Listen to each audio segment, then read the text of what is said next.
واتل عليهم نبأ نوح إذ قال لقومه يا قوم إن كان كبر عليكم مقامي وتذكيري بآيات الله فعلى الله توكلت فأجمعوا أمركم وشركاءكم ثم لا يكن أمركم عليكم غمة ثم قضوا إلي ولا تنظرون فإن توليتم فما سألتكم من أجر إن أجري إلا على الله وأمرت أن أكون من المسلمين فكذبوه فنجيناه ومن معه في الفلك وجعلناهم خلائف وأغرقنا الذين كذبوا بآياتنا فانظر كيف كان عاقبة المنذرين ثم بعثنا من بعده رسلا إلى قومهم فجاءوهم بالبينات فما كانوا ليؤمنوا بما كذبوا به من قبل كذلك نطبع على قلوب المعتدين ثم بعثنا من بعدهم موسى وهارون إلى فرعون وملئه بآياتنا فاستكبروا وكانوا قوما مجرمين فلما جاءهم الحق من عندنا قالوا إن هذا لسحر مبين قال موسى أتقولون للحق لما جاءكم أسحر هذا ولا يفلح الساحرون قالوا أجئتنا لتلفتنا عما وجدنا عليه آباءنا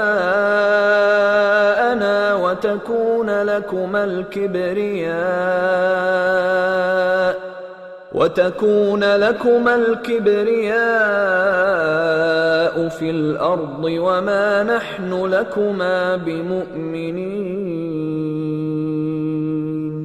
وقال فرعون ائتوني بكل ساحر عليم فلما جاء السحرة قال لهم موسى ألقوا ما أنتم ملقون فلما ألقوا قال موسى ما جئتم به السحر إن الله سيبطله إن الله لا يصلح عمل المفسدين ويحق الله الحق بكلماته ولو كره المجرمون فما آمن لموسى إلا ذرية من قومه على خوف من فرعون وملئهم أن يفتنهم وإن فرعون لعال في الأرض وإنه لمن المسرفين وقال موسى يا قوم إن كنتم آمنتم الله فعليه توكلوا إن كنتم مسلمين. فقالوا على الله توكلنا ربنا لا تجعلنا فتنة للقوم الظالمين ونجنا برحمتك من القوم الكافرين. وأوحينا إلى موسى وأخيه أن تبوأ لقومكما بمصر بيوتا واجعلوا بيوتكم قبلة وأقيموا الصلاة وبشر المؤمنين. وقال موسى ربنا إنك آتيت فرعون وملأه زينة وأموالا في الحياة الدنيا ربنا ليضلوا عن سبيلك ربنا اطمس على أموالهم واشدد على قلوبهم فلا يؤمنوا حتى يروا العذاب الأليم. قال قد أجيبت دعوتكما فاستقيما ولا تتبعان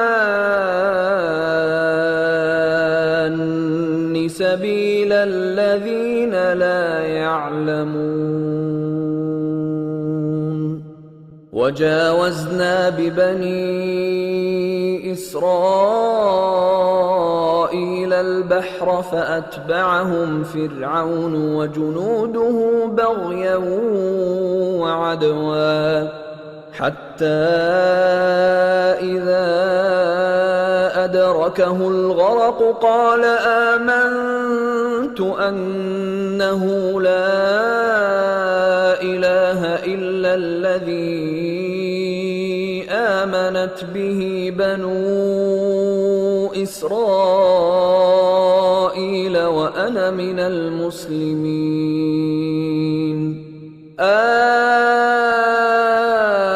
الآن وقد عصيت قبل وكنت من المفسدين فاليوم ننجيك ببدنك لتكون لمن خلفك آية وإن كثيرا من الناس عن آياتنا لغافلون. ولقد بوأنا بني إسرائيل مبوأ صدق ورزقناهم من الطيبات فما اختلفوا حتى جاءهم العلم إن ربك يقضي بينهم يوم القيامة فيما كانوا فيه يختلفون. فإن كنت في شك مما أنزلنا إليك فاسأل الذين يقرؤون الكتاب من قبلك لقد جاءك الحق من ربك فلا تكونن من الممترين ولا تكونن من الذين كذبوا بآيات الله فتكون من الخاسرين. إن الذين حقت عليهم كلمة ربك لا يؤمنون ولو جاءتهم كل آية حتى يروا العذاب الأليم. فلولا كانت قرية آمنت فنفعها إيمانها إلا يا قوم يونس لما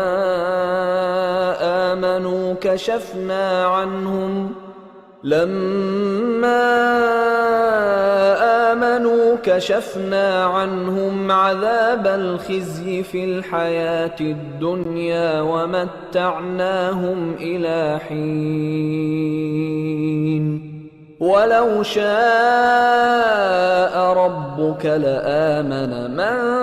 في الأرض كلهم جميعا أفأنت تكره الناس حتى يكونوا مؤمنين وما كان لنفس أن تؤمن إلا بإذن الله ويجعل الرجس على الذين لا يعقلون قل انظروا ماذا في السماوات والأرض وما تغني الآيات والنذر عن قوم لا يؤمنون فهل ينتظرون إلا مثل أيام الذين خلوا من قبلهم قل فانتظروا إني معكم من المنتظرين ثم ننجي رسلنا والذين آمنوا كذلك حقا علينا ننجي المؤمنين قل يا أيها الناس إن كنتم في شك من ديني فلا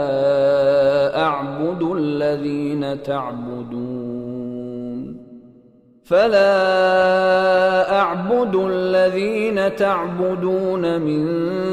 دون الله ولكن أعبد الله الذي يتوفاكم وأمرت أن أكون من المؤمنين وأن أقم وجهك للدين حنيفا ولا تكونن من المشركين ولا تدع من دون الله ما لا